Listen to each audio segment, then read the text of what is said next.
क्या भारत की ऊंची इमारतें, बुलेट ट्रेनें और स्मार्ट हाईवे दुनिया की आंखों की किरकिरी बन चुकी है? क्या लद्दाख की बर्फीली चोटियों पर बन रही सड़कें चीन की नींदें उड़ा रही है? क्या नोएडा से लेकर समुद्र किनारे तक खड़े हो रहे हैं मेगा प्रोजेक्ट्स अब अमेरिका और जापान के लिए चुनौती बन चुके हैं? और सबसे बड़ा सवाल, क्या साल 2026 तक भारत की तरक्की इतनी ऊंची उड़ान भरने वाली है कि बाकी देशों को हमें देखने के लिए दूरबीन लगानी पड़ेगी? दरअसल भारत ने एक ऐसा कारनामा कर दिखाया है जिसने पूरी दुनिया को चौंका दिया है। जहां एक तरफ दुनिया रूस, यूक्रेन और ईरान इजराइल जैसे युद्धों में उलझी थी, वहीं भारत चुपके से अपनी ताकत को नई ऊंचाइयों पर ले जा रहा था, जिसकी वजह से आज भारत उन चुनिंदा देशों में शुमार है जिनका नाम सुनते ही बड़े बड़े देशों की नींद उड़ जाती है। चाहे बात आईटी की हो, स्टार्टअप्स की हो, डिफेंस सेक्टर की हो या फिर फॉरेन ट्रेड की, भारत हर जगह अपनी छाप छोड़ रहा है। लेकिन इस समय दुनिया की नजरें भारत के उन इंफ्रास्ट्रक्चर प्रोजेक्ट्स पर टिकी हैं जिन्होंने कि चीन, अमेरिका और जापान जैसे देशों को हैरान कर दिया है। ये वही भारत है जिसे कभी विकास के लिए तरसने वाला कहा जाता था, लेकिन आज भारत के प्रोजेक्ट्स इतने दमदार हैं कि वो दुनिया के सबसे विकसित देशों को पीछे छोड़ रहे हैं। 78 साल पहले जब भारत आजाद हुआ था, तब यहाँ विकास की शुरुआत भी एक सपने जैसी लगती थी। देश में सिर्फ 2 लाख किलोमीटर पक्की सड़कें थी, ज्यादातर लोग मिट्टी के घरों में रहते थे और शौचालय जैसी बुनियादी सुविधाएं भी नहीं थी। लेकिन आज तस्वीर बदल चुकी है। भारत के पास अब 66 लाख किलोमीटर से भी ज्यादा पक्की सड़कें हैं, जो कि दुनिया का सबसे बड़ा रोड नेटवर्क है। आज देश की 85% आबादी पक्के मकानों में रहती है। दुनिया का सबसे ऊंचा स्टैचू, सबसे बड़ा स्टेडियम और वो मेगा प्रोजेक्ट्स जो कि अब चाइना, जर्मनी और फ्रांस जैसे विकसित देशों को भी टक्कर दे रहे हैं। इनमें से कई प्रोजेक्ट्स को देखकर दुश्मन देशों के होश उड़ जाते हैं। लेकिन ये तो सिर्फ शुरुआत है, असली खेल अब शुरू होने वाला है। आने वाले कुछ सालों में भारत के 10 मेगा प्रोजेक्ट्स पूरे हो रहे हैं, जो कि देश की तस्वीर और तकदीर दोनों बदलने वाले हैं। ये सिर्फ इमारतों या फिर पुल नहीं, बल्कि आत्मनिर्भरता, रणनीति और शक्ति का वो प्रतीक है जो कि आने वाले भारत की परिभाषा तय करेंगे। पहला है लद्दाख की बर्फीली वादियों में, जहाँ पर सांस लेना भी चुनौती बन जाता है और तापमान -40 डिग्री तक चला जाता है। वहीं भारत एक ऐसा काम कर रहा है जो कि दुनिया के किसी देश ने आज तक नहीं किया। 19,400 फीट की ऊंचाई पर भारत दुनिया की सबसे ऊंची सड़क बना रहा है और गर्व की बात यह है कि इस अद्भुत प्रोजेक्ट को महिलाओं द्वारा लीड किया जा रहा है। ऐसी ऊंचाई पर जहां मशीनें जम जाती हैं, ईंधन जम जाता है और शरीर जवाब देने लगता है, वहीं भारतीय महिलाएं और इंजीनियर्स दिन रात काम में जुटे हैं। इस सड़क के निर्माण के लिए एक खास तरह का मिक्सचर तैयार किया गया है जो कि इतनी कड़ाके की ठंड में भी ना टूटे ना दरके। मशीनों में हीटिंग सिस्टम लगाए गए हैं ताकि वो बर्फ में भी स्मूथ फॉर्म से चल सके। और जैसे ही ये सड़क पूरी होगी, भारतीय सेना की सीमावर्ती इलाकों तक पहुंचना कहीं तेज और आसान हो जाएगा।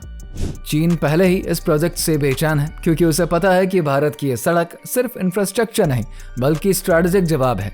ये प्रोजेक्ट साबित करेगा कि भारत अब सिर्फ ऊंचाई नहीं, हिम्मत में भी सबसे आगे है। अब नजर डालते हैं नोएडा में बन रही भारत की सबसे ऊंची और सबसे आधुनिक इमारत पर, सुपरनोवा सुप्रा टावर। 80 मंजिला ये स्काईस्क्रेपर बिल्डिंग सिर्फ ऊंचाई का प्रतीक नहीं बल्कि टेक्नोलॉजी, डिजाइन और सस्टेनेबिलिटी का परफेक्ट एग्जाम्पल है। इसके हर कांच के पैनल में ऐसी खास कोटिंग करी गई है जो कि धूप में भी अंदर ठंडक बनाए रखती है, जिससे कि बिजली की खपत घटती है। इमारत के अंदर वर्टिकल गार्डन्स भी लगाए गए हैं जो कि न सिर्फ हरियाली बढ़ाते हैं बल्कि हवा को भी शुद्ध करते हैं। यहाँ की लिफ्ट इतनी तेज है कि कुछ ही सेकंड्स में आपको 80 मंजिल तक पहुंचा देती है। इसके चारों ओर जो स्मार्ट इंफ्रास्ट्रक्चर विकसित हो रहा है, वो इसे एक मिनी स्मार्ट सिटी जैसा अनुभव देता है। जहां अमेरिका और दुबई जैसी जगहों पर यह तकनीक पार्शियल फॉर्म से ही मौजूद है, वहीं भारत ने इसे पूरी तरीके से अपना कर दिखाया है।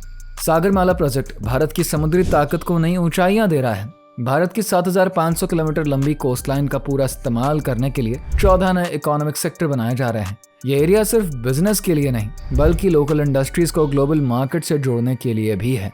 यहाँ पर नई पोर्ट तकनीक का इस्तेमाल हो रहा है, जिससे कि बड़े बड़े जहाज बिना देरी के डॉक कर सकेंगे। ऑटोमेटिक क्रेन लगाए गए हैं जो कि माल को तेजी से लोड और अनलोड करते हैं। चीन के पोर्ट तेज हैं, लेकिन भारत का ये सिस्टम और भी तेज होगा।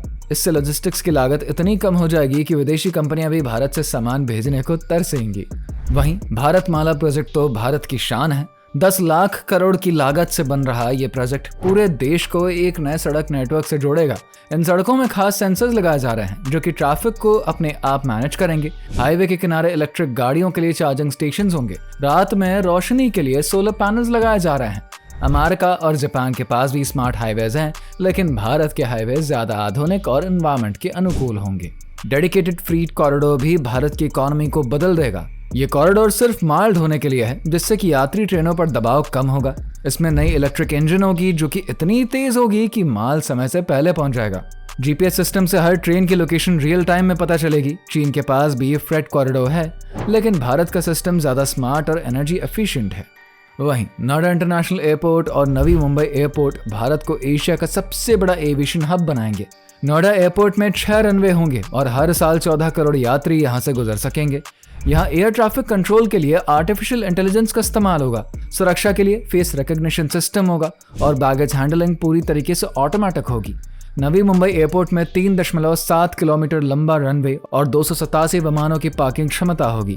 ये एयरपोर्ट्स बनते ही भारत की हाईवे ताकत को नई ऊंचाई दे देंगे।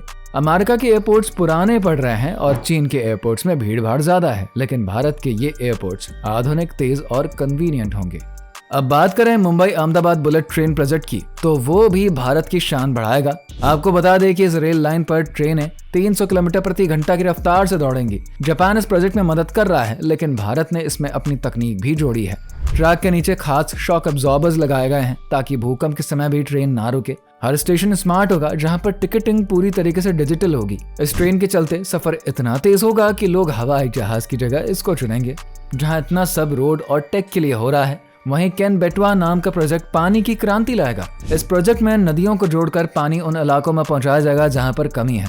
77 मीटर ऊंचा और 2 किलोमीटर चौड़ा बांध बन रहा है।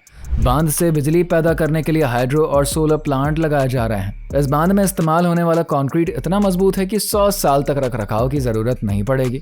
अमेरिका और चीन के पास भी बांध है, लेकिन इतने बड़े पैमाने पर क्लीन एनर्जी का इस्तेमाल सिर्फ भारत कर रहा है। Delhi Varanasi high speed rail corridor भी कम माल का है। 958 किलोमीटर लंबा यह कॉरिडोर 13 बड़े शहरों को जोड़ेगा। यहाँ पर ट्रेनें 320 किलोमीटर प्रति घंटा की रफ्तार से दौड़ेंगी। ट्रैक में मैग्नेटिक लेविटेशन टेक्नोलॉजी का आंशिक इस्तेमाल होगा, जिससे कि रफ्तार और एक्सेसिबिलिटी बढ़ेगी।